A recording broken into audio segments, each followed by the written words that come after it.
मेरे इस YouTube channel में आप सभी लोगों का स्वागत है। डिक्टेशन स्टार्ट होती है 5 सेकंड में। 5, 4, 3, 2, 1। स्टार्ट। सभापति महोदय, आग लगने के बाद कुआं खोदने की जो प्रथा है वह बंद होनी चाहिए।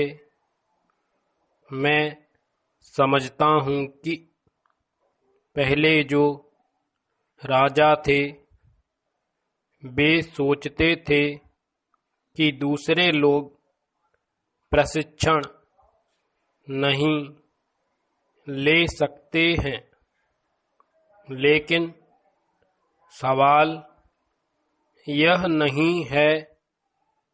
सवाल है देश में नया अनुशासन पैदा कर तथा नई सेना खड़ी करके हमें प्रशिक्षण देना चाहिए। आजकल लोगों में एक हीनता की भावना आ गई है। मैं समझता हूँ कि यह प्रशिक्षण इसलिए जरूरी है कि लोगों में एक नया बल, एक नया जोश और एक नया अनुशासन पैदा हो। चेंज आज भी हम सुनते हैं कि गांवों में हरिजनों पर अत्याचार होते हैं।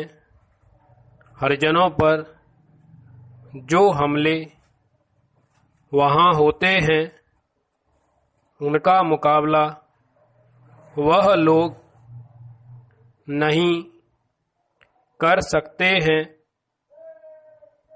क्योंकि उनको राइफल चलाने का ज्ञान नहीं है।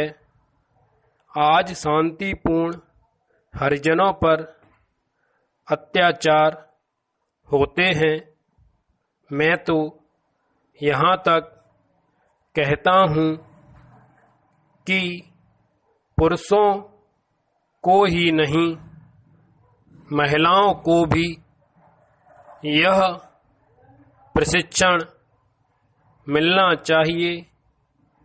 आज हम 20 करोड़ रुपए अपनी रक्षा पर खर्च करते हैं।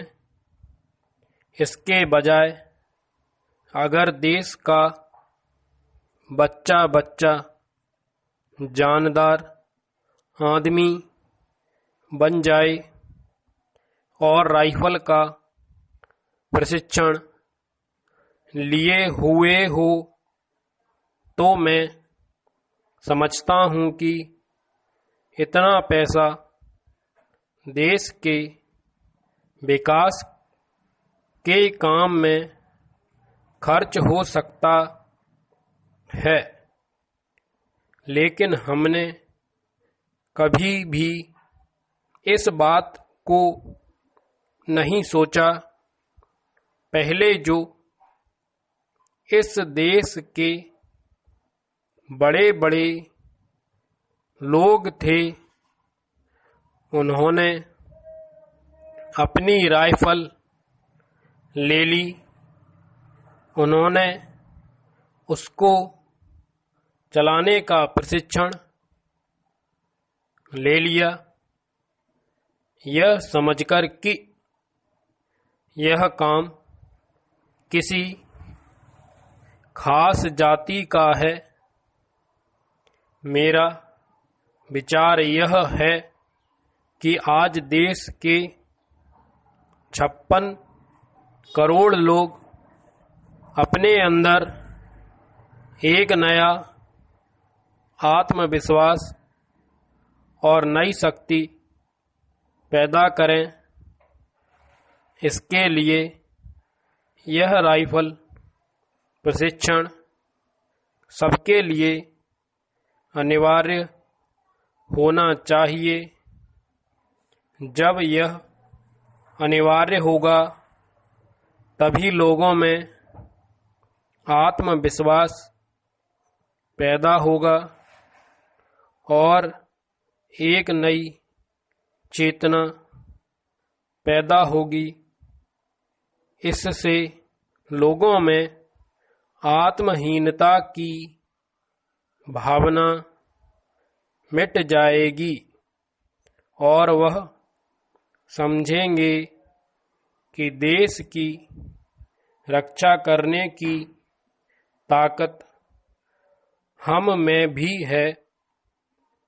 आज जो हरिजन आदि लोग हैं उनमें एक बात घर कर गई है कि राइफल और बंदूक उनके बस की बात नहीं है, लेकिन यह आत्मरक्षा का सवाल है।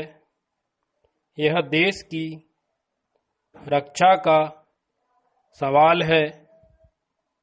कमी में बच्चा पनपता है, कठिनाइयों में इंसान पैदा होता है।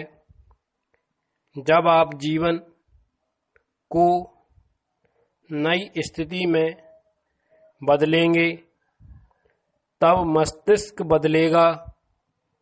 इसलिए मैं कहता हूँ कि देश के लोगों को यह प्रशिक्षण देना होगा। स्टॉप।